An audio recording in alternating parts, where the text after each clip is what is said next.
Emily and I had been together for 12 years, having been sweethearts since we were 10. I chose to skip college and went straight to work, landing an entry-level position as a junior draftsman at Parker Engineering right after graduating high school. A year later, we got married, and a year after that, we were blessed with twin daughters, Katie and Kelly. Those early years had their ups and downs, especially with budgeting, but we managed. I was still working as a draftsman but managed to get a couple of promotions, which gradually improved our financial outlook. Eventually, we bought a small, comfortable house and owned 2 reliable cars. Nothing fancy, but perfectly functional. Emily loved her role as a stay-at-home mom, and with our situation being stable, there was no need for her to work. Health-wise, we were both doing well. Emily had put on a little more height since we got married, now standing just over 5 feet tall, with her dark brown hair and bangs making her look a bit like a young Marie Osmond. As for me, my physique hadn't changed much since my high school football days, where I played right tackle. A guy named Jack Miller moved to our town of Fairfield from nearby Lancaster about a year ago and got a job at Parker Engineering as a surveyor. Funny enough, Jack and I used to play football against each other, and we hit it off quickly.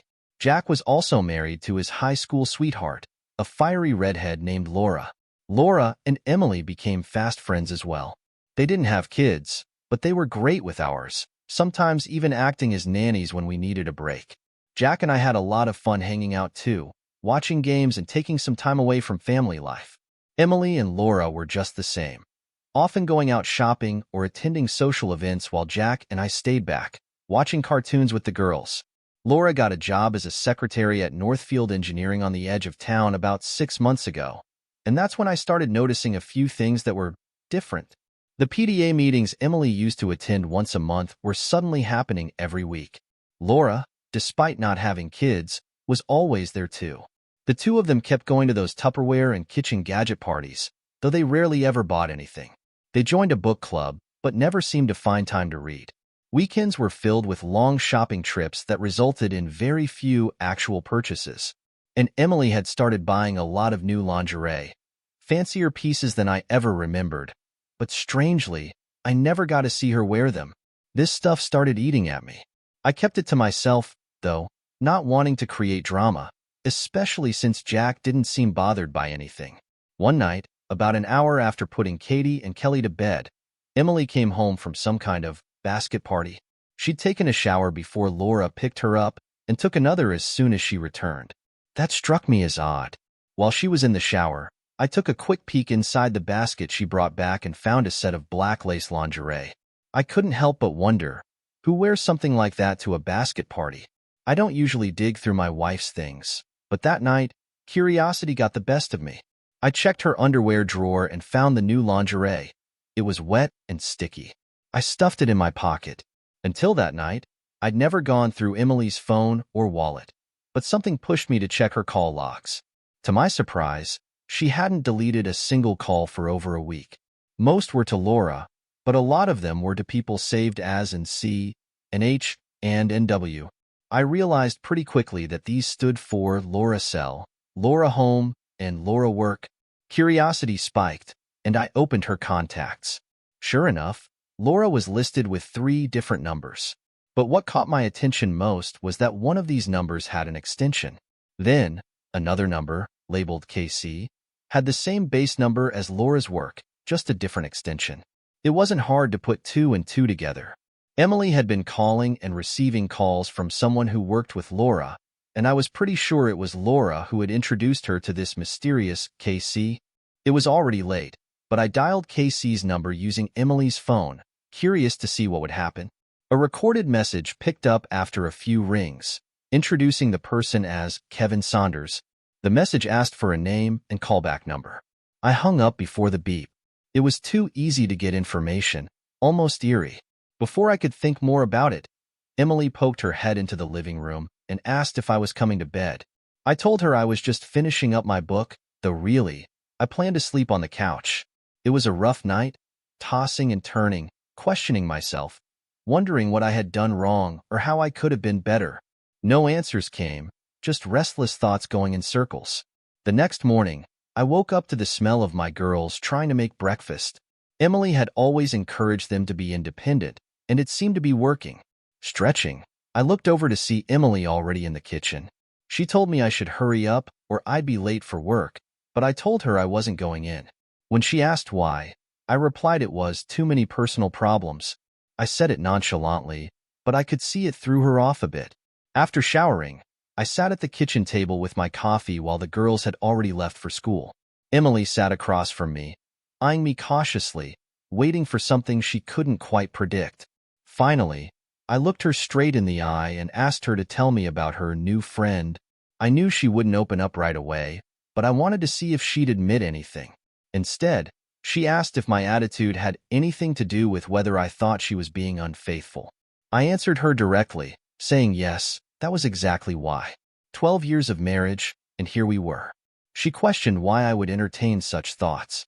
I insisted on discussing her new friend, citing my work commitments for the day and a refusal to engage in games. My wife sighed affectionately, though exasperated, and leaned in, reassuring me that there was no romance involved. I responded sarcastically, acknowledging her honesty but expressing my inability to appreciate it at the moment. She leaned back, sipping her coffee, as if she had taken control of the situation. She then tried to turn it on me, questioning my behavior at those Tupperware parties. She asked why I would shower before going out and again after returning home. I explained that it was to get rid of the smell of smoke, as many of the women smoked at those gatherings. She didn't stop there, asking why I wore fancy underwear to those parties but not for her, unless it was a special occasion. I admitted that I didn't have a good answer, saying only that I just wanted to feel dressed up when going out. Her lies were really starting to get under my skin.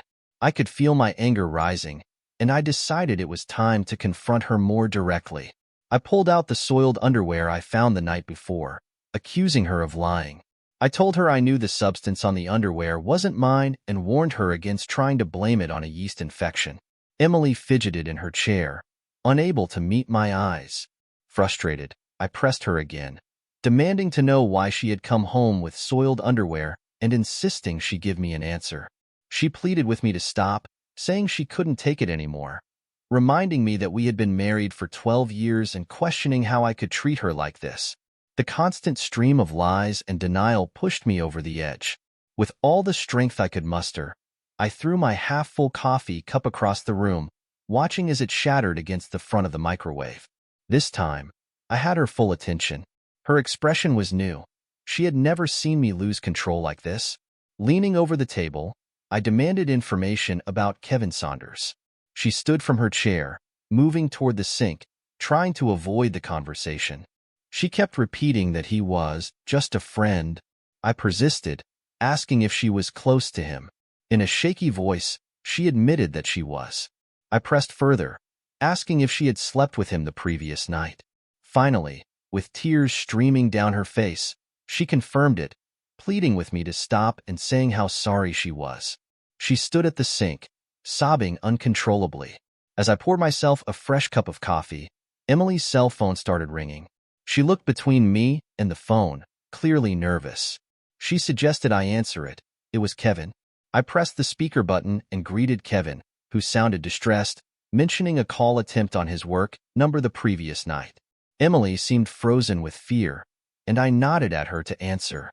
She stammered, admitting that I was there and knew everything. I cut in, telling Kevin that I had some things to attend to that morning, but that I'd come see him in the afternoon, suggesting that he have emergency services on speed dial. Kevin didn't hang up right away. He stayed silent until I ended the call. I put the phone back in my pocket. Emily, still in her robe, stood trembling by the sink. I said I was going to leave, but before I did, I had one final question. I asked about the name of the guy Laura was seeing. Emily looked panicked and begged me not to ask. In her distress, she grabbed another coffee cup and threw it across the room, shattering it against the tiled wall. Frantic and crying, she finally blurted out the name. It's Calvin Bostick. Emily told me she'd be back later in the afternoon and instructed me to clear out my belongings before then. She mentioned that her mom would stay with the girls for a while and said she'd help me retrieve any items that I couldn't fit into my car. She emphasized not to contact her directly and asked me to keep her mom updated on my whereabouts. Emily said nothing else as I walked out the door. I had no real idea of what to do next, So I decided to head into the office and find Jack. He was a friend, and he deserved to know what was going on. It didn't take much to figure out that Laura had met Calvin at work and that they became friends. It seemed likely that Kevin was a friend of Calvin's who'd needed a date. Maybe I was oversimplifying, but it seemed close enough. Jack wasn't in the office, probably out in the field, handling surveying work or something like that. I called his cell and broke the news about Emily and Laura having boyfriends, revealing that all those meetings and Tupperware parties had been nothing but cover for social gatherings. Jack questioned how credible the information was, struggling to believe it. I told him to ask Laura about Calvin Bostic, who worked with her at Northfield Engineering, and hinted that she might have introduced Emily to people there. Jack sounded shocked, especially when I mentioned Calvin Bostic. Apparently, they had gone to high school together. I also brought up Kevin Saunders, describing him as a tall, skinny guy. I warned Jack that Emily was probably already calling Laura to warn her, considering the excuses she gave me before eventually confessing. After that, I went down to HR and requested some personal leave. There was no way I could focus on work at this point. It only took about 10 minutes to transfer my current assignments over to another draftsman. While I was in the office, Emily's phone started ringing, and Sarah's name popped up on the caller ID. I decided to answer it, pretending to be Emily, and asked what was going on. Sarah apologized, thinking she was speaking to Emily, and mentioned that Jack had heard some things at the office. I let my anger come through as I asked Sarah to explain what exactly Jack had been told. She said she was planning to pick up Emily and bring her home, adding that it wasn't a good time to bother Emily since she was busy packing up her things. That caught me off guard. I questioned why she was packing, and Sarah revealed that Emily was planning to move back in with her parents for a while. I let the silence stretch on the line, imagining Sarah's growing panic. After a pause, I told her to let Calvin know that Jack would likely be dropping by, hinting that he might appreciate a head start. Sarah responded with shock, exclaiming, "No, God, no," before hanging up. Her nerves were definitely frayed. We only had one credit card, so canceling it was straightforward. We also had an ATM or debit card, and it took me about 5 minutes to change the PIN. I didn't know what to do about the checking account just yet, so I left it alone for the time being. After all, I still needed it for utilities and bills. I just hoped Emily hadn't taken any checks with her, and my phone rang, and this time it was Jack. He told me he had chased Calvin Bostic out of the Northfield building and caught him in the parking lot. Jack was now in jail and wanted me to contact his brother in Lancaster to come bail him out. I made the call to his brother, but there wasn't much more I could do for Jack. After lunch, I went to Taco Bell and then stopped by my parents' house to explain everything to them. My mom was more than willing to help with the girls. She offered to stay with me during the week, and the twins could stay with them on weekends. After that, it was time to visit Kevin Saunders. When I arrived at Northfield Engineering, the guys in the drafting department were eager to tell me about Jack's visit that morning. Apparently, the drafting department overlooked the parking lot, and they saw everything. Jack had caught Calvin before he could make it to his BMW, throwing him over the hood and pummeling him. The security guards tried to intervene, but Jack was out of control. Finally, one of the guards used a stun weapon, hitting Jack in the neck, and that's when they managed to get him into the police car. Calvin had to be taken away in an ambulance. One of the guys showed me to Kevin Saunders' office, but it was empty. Apparently, Kevin had quit suddenly that morning. We walked past Laura's desk. She wasn't there either, but her things were still on her desk, so it looked like she was still working. 10 minutes later, I managed to get Kevin's home address and headed to the parking lot. Kevin lived in a small ranch-style house with no garage. A white Lexus was in the driveway, its trunk and back doors open. As I approached, Kevin came out of the house with an armful of clothes. The moment he saw me, he dropped everything and ran back inside. I tripped over the pile of clothes and managed to catch a glimpse of him bolting out the back door as I stepped into the house. I couldn't help but laugh at his reaction. Damn, I wasn't like Jack. I wasn't here to beat anyone up. I was just a regular guy, but Kevin must have been terrified. It looked like the kind of place you'd rent fully furnished, which probably explained why he didn't have a moving truck. He was clearly planning to leave in a hurry. Another 10 minutes, and he'd have been gone. I was looking forward to having a word with Kevin, but I wasn't about to chase him. I looked around his house for anything interesting and got a few pleasant surprises. The first thing I noticed was his cell phone, lying on the table in the living room, next to a folder containing his passport and some personal documents. On the dining table, there was also a small laptop computer. I couldn't find anything else of interest, so I picked up the items I found and left. I didn't want to do anything that could be considered outright criminal, so I resisted the urge to mess with his car. The temptation was there, but I figured taking anything from his house might already be considered a crime. Still, he had left the door open. Anyone could have taken them. I couldn't restrain myself entirely, though, and let the air out of just one of his tires. It was petty, but it made me feel a bit better. I knew he'd need to unload the trunk to get to the spare tire, and I imagined him doing that while constantly looking over his shoulder, wondering if I was around. He got the message. I then went to the jail to see Jack. His brother was with him, and they were busy dealing with legal stuff, so I just waved and smiled. It seemed like they had everything under control. When I got home, my mom was already there, and she had started dinner. We chatted briefly, and then I took the items I'd gotten from Kevin into the office, where my computer and other things were set up. Before I could get a good look at anything, Katie and Kelly came home from school. I figured it would be best to tell them what was going on before they started asking questions. But I didn't get much of a chance. Katie came in, smiling, and immediately asked why Grandma was at the house and where Mom was. I explained that Mom and I had decided to take a break from each other and that she'd be staying with her parents for a while. Kelly looked satisfied and even gloated, claiming she had won a bet with Katie about Mom. Apparently, they'd argued over whether Mom was cheating on me. Katie denied outright saying it, but it was clear they both knew what was going on. Kelly was right. Mom was cheating, and Katie admitted that much, expressing surprise at how I hadn't noticed sooner. She even criticized me for being too trusting. Kelly, surprising me, put her hand on my shoulder, trying to comfort me. It was surreal. My 12-year-old daughter was consoling me during a family crisis. Kelly then mentioned that one Saturday, when Emily and Laura said they were going shopping at King of Prussia, they wouldn't let her and Katie go with them. They had claimed it was an adult shopping day and promised to make it up to them later.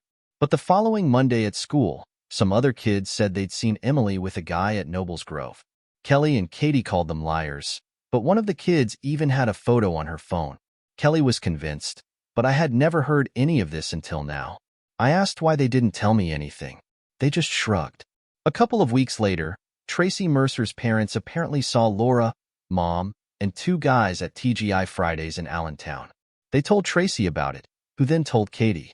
I sat there, dumbfounded. Thank God Mom was there with dinner ready. We didn't bring it up at the table. I even apologized before dessert arrived, just to keep things light. Thankfully, the twins let the topic go for the rest of the night, and I felt some relief. Later, I finally started examining Kevin's laptop when his phone buzzed with a text message. The message read, Dax 4 Synth YJ Dear Kin. Sorry for the love, Janet. Even though I'm not great at decoding text lingo, I quickly understood what it meant. It was from Laura's number, and it was clear that she and Emily were together. The temptation was too much, and I couldn't resist letting Emily know I had Kevin's phone. I texted back simply, Tia J. I spent the next couple of hours digging through Kevin's files and folders on the laptop. There were no emails between Emily and Kevin, but I did find some pretty interesting messages between Kevin and some old friends from Lancaster. What I read shocked me. It was clear that Emily had become closer to Kevin in the last year than she had with me in almost 20 years. I hadn't realized how much distance had grown between us. As I swapped out the printer cartridge, I realized tears were streaming down my face.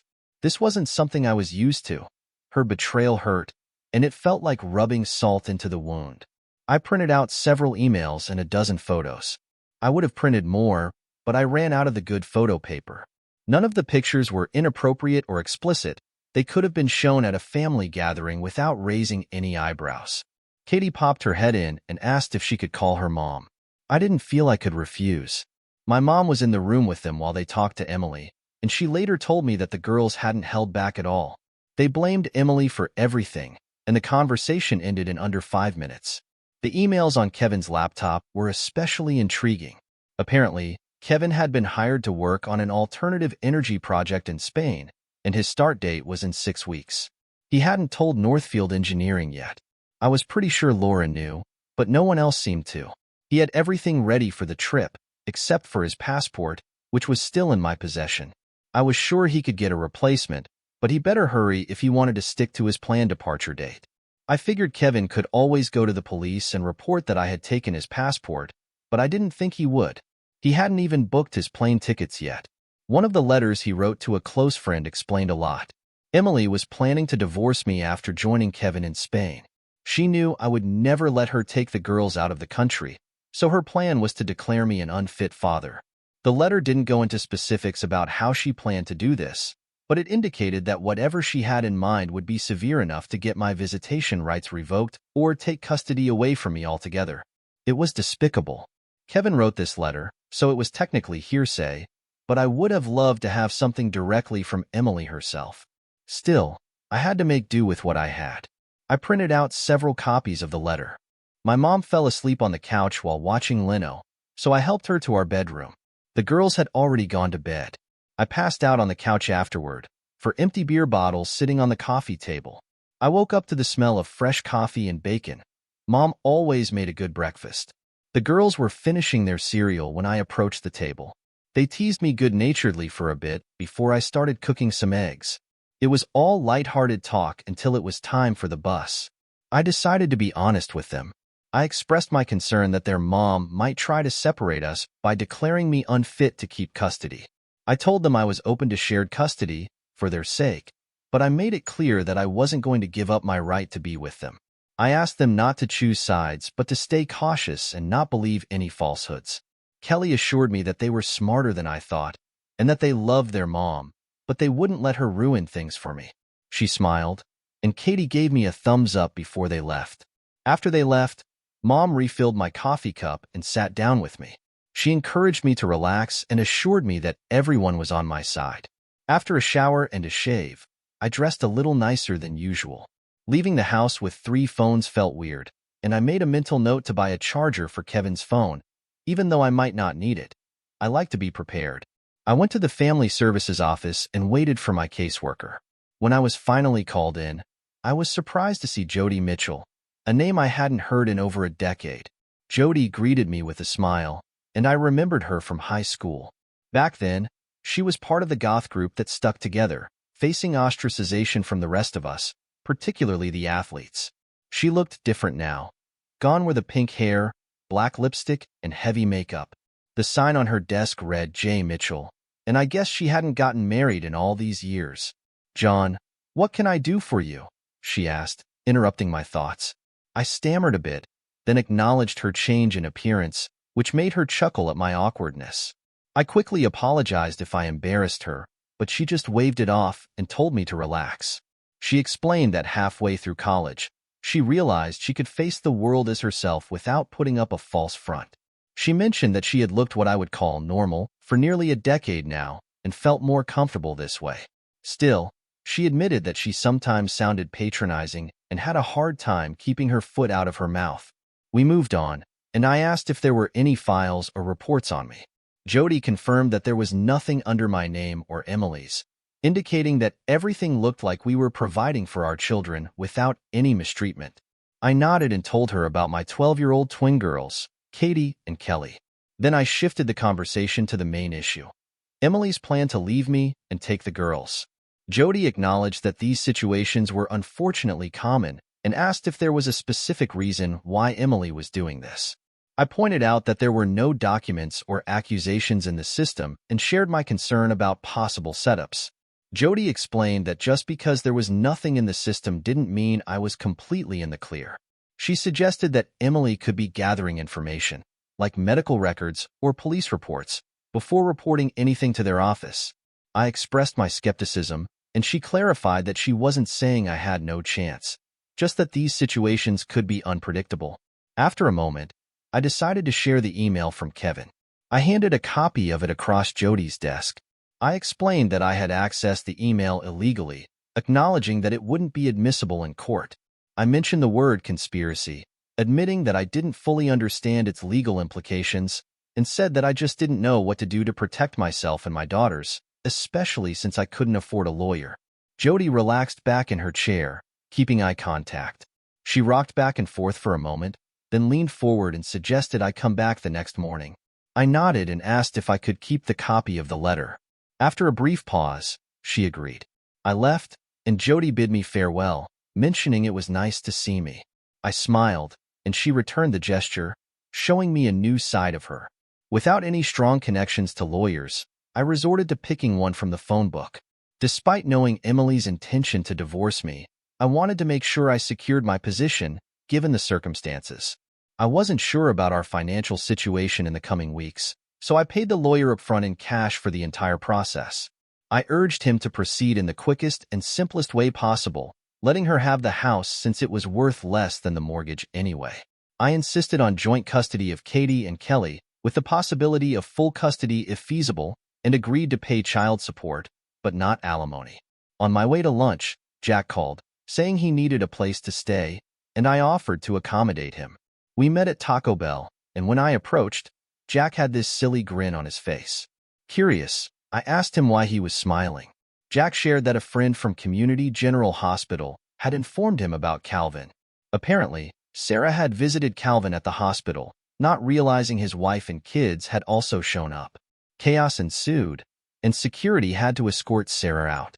Jack had walked over to Gilbert Engineering to talk to her, but she was already gone. I asked Jack about Calvin's family situation, and he admitted he didn't really know the details, why Calvin's wife didn't live with him or why Calvin didn't go home on weekends. But, frankly, Jack didn't seem to care much about that. He decided to take a week off work to sort things out, and we planned to figure out his accommodations since my mom was also living at the house. Jack intended to go to his house to pick up some clothes and personal belongings. If Sarah was there, he wasn't planning on talking to her anymore. Later, while I was on my way to see my insurance agent, I got a call from Cameron Wilcox, Emily's father. He asked if I could come over to help sort things out, mentioning that Emily was distraught and that her mother wasn't helping the situation. He said the meeting would include Emily, her sister Carla, and himself. I wasn't sure what the point of it all was, but I agreed to be there in about 20 minutes. It was a somber gathering. I brought along a folder of evidence and skipped the coffee. Cameron started. Who wants to begin? He looked directly at me. John, Emily believes you're overreacting, he said. She insists that you got angry and pressured her into saying things that weren't true just to calm you down. According to her, she did nothing wrong, and you had no right to make her leave. I could tell my wife had been presenting a very embellished version of events to her parents. While I understood why she wouldn't want to admit her infidelity, it really got under my skin that she was shifting all the blame onto me. Cameron said he wanted the facts so he could better understand the situation. What do you want me to do here? Prove she's lying or accept that I made a mistake? He asked. I explained that Emily claimed she didn't have a boyfriend and that she had just shared some drinks with friends from Laura's workplace. I told him that she had over 80 phone conversations with this friend in just the last month. I asked Cameron how often Emily called him or her mother. Cameron and his wife both looked at Emily, who avoided their gaze. I then brought up Kevin's cell phone. When no one spoke, I asked Carla to read the message that had been sent to Kevin right after I asked Emily to leave. The message apologized for the trouble and expressed love. Emily covered her face with her hands, and Cameron slowly shook his head. I shared some photos I had, pictures from an outing Emily and Laura had claimed was at the King of Prussia Mall, which was actually at Nobles Grove. Cameron questioned Emily about the hand-holding in the photos, suggesting that Kevin was more than just a friend. Tears began to flow as the situation took an unexpected turn. I presented a few more photos, pointing out they were from dates at Olive Garden and Red Lobster. I also briefly mentioned the stained underwear but decided to avoid diving into that topic just yet. Cameron apologized for calling me over for such a situation. He expressed how upset he was at being lied to and shook my hand before I left. Emily left the room sobbing like a child, and there was no further discussion about the stains on her underwear at that point. Cameron assured me that they wouldn't ignore this situation. When I returned home, Mom and Jack had already set up a fold-out bed in the living room. It wasn't in a hallway, but in a small extra room where I kept my computer. Jack had a pile of clothes in the corner, stuff he had grabbed from his house. Apparently, Sarah hadn't been home when he arrived, which made things easier for him. The most interesting thing waiting for me when I got home was the mail. Or, more precisely, it was waiting for Emily. It was an official-looking envelope from the passport department. I knew I shouldn't open it, but I couldn't help myself. It was, of course, a passport, a family passport, to be exact. The photo showed Emily with Katie and Kelly. I remembered the girls mentioning getting their picture taken, but I never imagined it was for this purpose. Naturally, my passport wasn't in there. I immediately called Cameron and asked him to let Emily know that the goods had arrived. If she needed the passport, she could send Kevin to come pick it up. I told him I'd only hand it over to Kevin directly.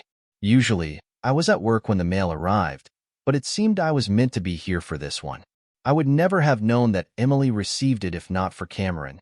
He informed me that they had asked Emily to find somewhere else to live, and they had no idea where she was going. They seemed pretty upset with her, and Cameron promised to tell her about the passport. At dinner, the conversation mainly revolved around the girls. Katie, with a shy smile, mentioned that a woman from family services named Jody had come to their school and talked to both of them together. They had missed gym and geography because of how long the conversation went on. Katie and Kelly said that Jody seemed to like me, though they only spoke for an hour. Carla interrupted dinner with a phone call, wanting to meet up. We met at McDonald's, where she explained Emily's situation. Carla expressed doubts about whether I could answer all her questions, and I agreed to listen. She started by blaming Laura for everything, describing Laura's affair with Jack as thrilling and romantic in Emily's eyes. Emily said she had a life with me that was only stable and dependable but lacked excitement. Emily got involved with Kevin Sanders after he joined Northfield Engineering. While Laura and Calvin were off sneaking around, Emily and Kevin ended up spending more time alone, which led to a full-blown affair. She couldn't, or wouldn't, end it, captivated by Kevin's tales of his adventures. He even proposed a trip to Spain, which she eagerly accepted. The major dilemma for Emily wasn't leaving me but leaving Katie and Kelly. She knew I would never let her take them abroad, so she planned to make me look unfit to get full custody. Carla explained that after Emily talked to the girls, she realized they were much closer to me than her. As a result, Emily had decided not to pursue custody if I agreed to an uncontested divorce. I said I would proceed without contesting it. Carla then mentioned that Emily would like to get her passport and asked if I had it with me. This made me suspicious. It seemed like Emily might still be hoping to take the girls with her. The family passport was the key to all of this. Carla, my coffee is cold. I'm going home to take a hot shower. Do not call me anymore. John, what the hell is wrong? How did I make you angry? You know damn well what you did. Do you two really think I'm that stupid? Go back to your sister and tell her there's no way she is taking my daughters. And since you decided to help her, I must ask you not to talk to my girls again. Carla was on her cell phone as I left McDonald's. I could only guess who she was calling. The next morning, I arrived at the family services office before they opened. You couldn't stay away from me, could you? Jody walked into the office with a big smile and a Starbucks cup in her hand. She motioned for me to sit and apologized for not having more coffee. I think you know I talked to your daughters yesterday, she said. I nodded and smiled, but for some reason, I felt tongue-tied and out of my element. The same thing had happened the last time I talked to her. Being with Emily all my life, I never had a chance to develop any social skills with other women. And now, it seemed I was paying for it. Is something wrong, John? Jody asked, noticing my awkwardness. Apart from everything else, no, I said. I wasn't trying to be funny. I just couldn't get my words out. I'm sorry, Jody. I think I'd better leave. I'm just not all here this morning. I'll call you later. Before you go, she said, stopping me, I want you to know that I am getting a restraining order against your wife. I can't stop her from seeing or being with the girls, but I can stop her from taking them out of state or denying you access. She smiled. It will be delivered to her before noon. A smile spread across my face. I thanked her and left the office. The closest Starbucks was my next stop. The smell of fresh coffee seemed to be exactly what I needed. Up to today, everything had felt somewhat under control, but now I felt disheartened and confused. I drove around aimlessly for a while before heading back home. When I arrived, Jack informed me that Sarah had moved back to her parents' house near AFA. He said he was only going to be at his house until he could sell it or rent it out. He spent the morning running errands, going to the bank, insurance company, and a law office. He hoped to get some compensation from Northfield, but unfortunately, They had no company policy against office relationships, making his legal case an uphill battle, as his lawyer explained. On his way past the hospital, Jack found out Calvin was being discharged. Calvin's wife, who was handling the paperwork, intercepted Jack to thank him for what he'd done. She explained that she had been trying to convince Calvin to drop the charges. Apparently, she had been trying to fix things with Calvin for years, without any success. After Jack left, I sat on the porch with a beer. Mom brought me a meatloaf sandwich and joined me in silence, sharing the beer. She mentioned that Dad was coming for dinner and would stay the night. When Jody Mitchell arrived, Mom slipped back into the house. Jody sat beside me, declining the cold beer I offered her. I offered her the beer, and we sat in silence for a while before Jody spoke up. I served Emily the papers about an hour ago. She was pretty upset, by the way. She's staying with her sister now. I finished the bottle I was holding and sighed. You'd think this would make me feel better, but why do I still feel so awful? Jody gave me a sympathetic look. Because there isn't anything truly good in situations like this, John. There's just less bad. I reached for another beer, paused, and put it back in the fridge. Would you be able to come back and explain everything to the girls? I mean, I get along with them, but no matter how carefully I try to phrase it, it might end up sounding like I'm blaming their mom. I'm worried it could make things worse. Jody nodded, giving me a reassuring smile. How about 7 tonight? I agreed, and she stood up to leave. Halfway to her car, she looked back at me, a positive sign, and smiled again. I returned the gesture, feeling a little glimmer of hope in that simple exchange. That evening, Jody came by to talk to Katie and Kelly. She spent a long time with them, and I could hear their voices murmuring in the other room. Jack and I decided to keep ourselves occupied at his house, getting rid of anything that reminded him of Laura, clothes, photos, all those small things that linger long after someone leaves. Jody started visiting our house a few times a week. I noticed she spent a lot of time with my mom and the girls, and I couldn't help but feel that she was avoiding me. I was fine with it, mostly, but I still found myself wondering what was going on. One night, after the twins had gone to bed, Jody sat down beside me in the living room. I wanted to say something, but before I could, she broke the silence. "Do you have any wine around here?" she asked with a teasing smile. "Preferably something with a cork." I laughed, shaking my head. "Afraid I only have the screw-top kind. Nothing fancy." She found that amusing. "Screw-top is fine," she said. "Got anything red?" I nodded and brought out a bottle, pouring it into a glass that was more of a jug than anything else. As we sat there drinking, I finally worked up the courage to talk about the girls. I asked how they were really doing. Jody smiled and reassured me that Katie and Kelly were handling things well. Then she added something that caught me off guard.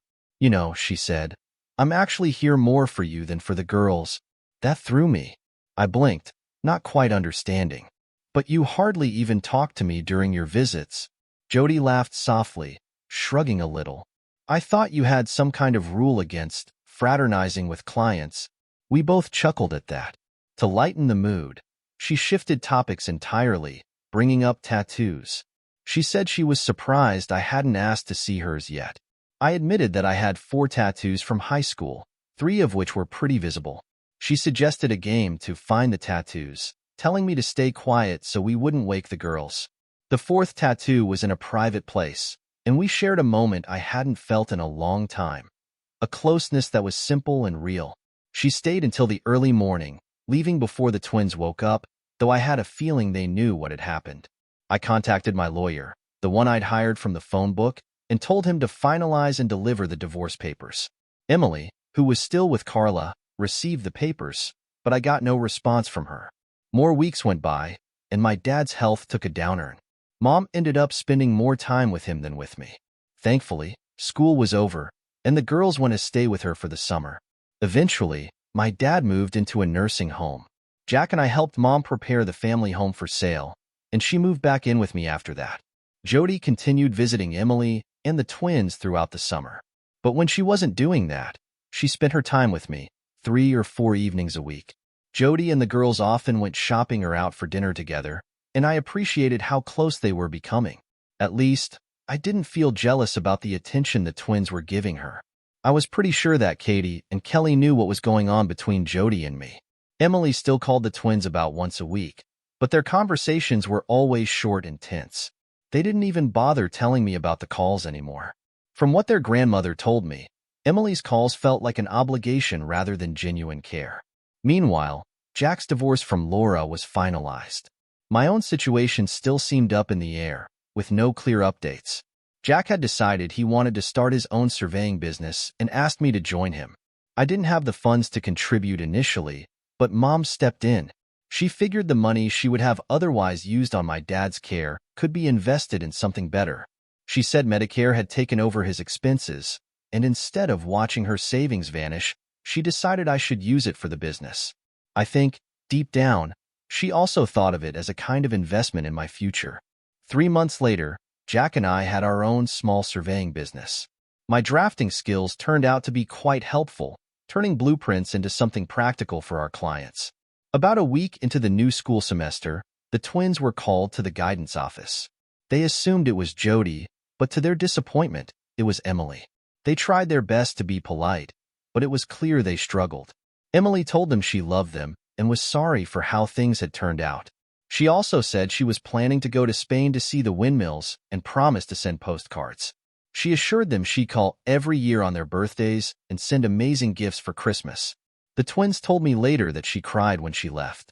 Emily never called to tell me she was leaving, but the following week, her parents came by. They apologized once again for everything she had done, but they made no excuses for her behavior. Katie and Kelly were their only grandchildren, and they wanted to be part of their lives. I had no problem with that. They also mentioned that Carla felt too ashamed to face me, torn between loyalty to her sister and her parents. 2 months later, my divorce was officially finalized. Jody and I decided to celebrate at Red Lobster, one of the few times we had an evening all to ourselves.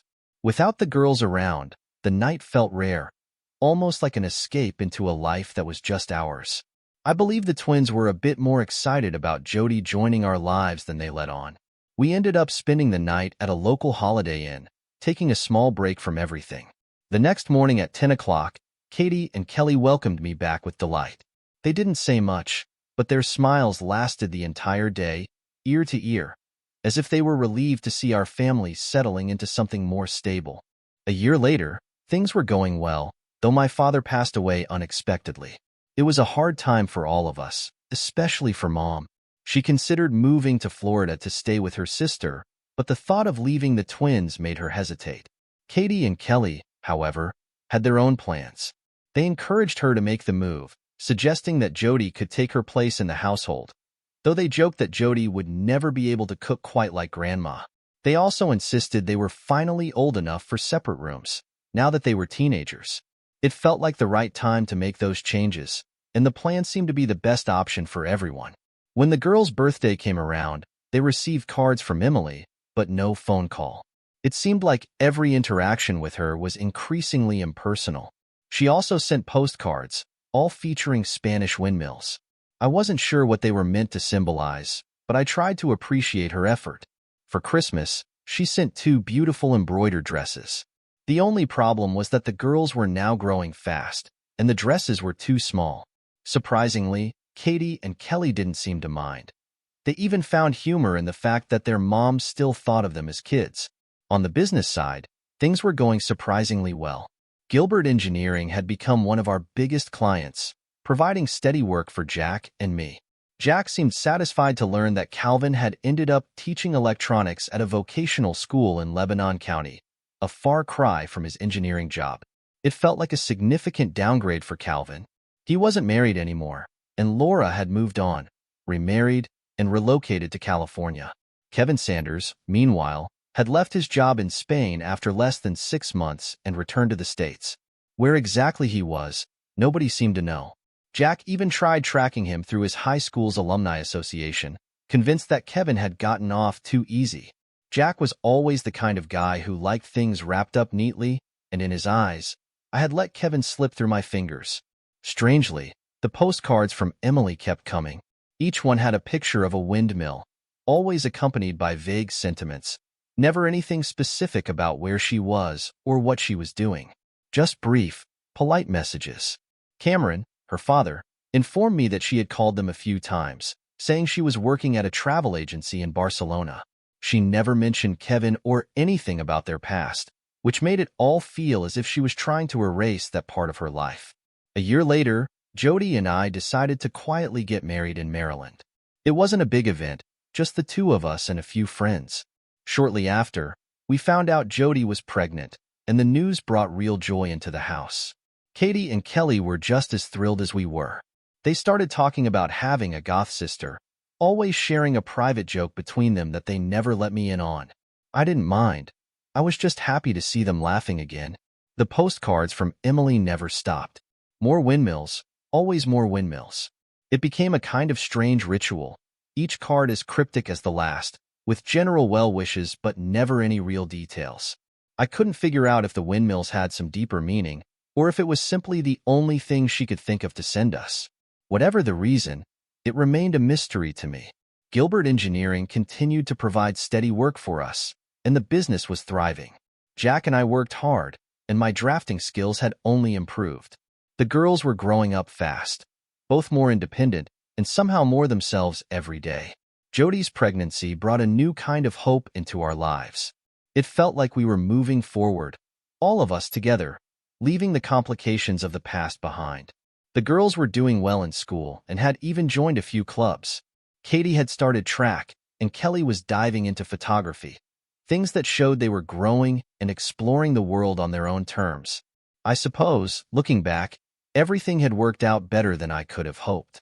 We weren't a conventional family by any means, but we were stronger than I'd ever imagined we could be. And maybe that's what mattered the most. That in the end, we were all still together, building something that felt whole. As for the windmills, well, they stayed a mystery, a reminder of a part of our lives that was over but never fully forgotten.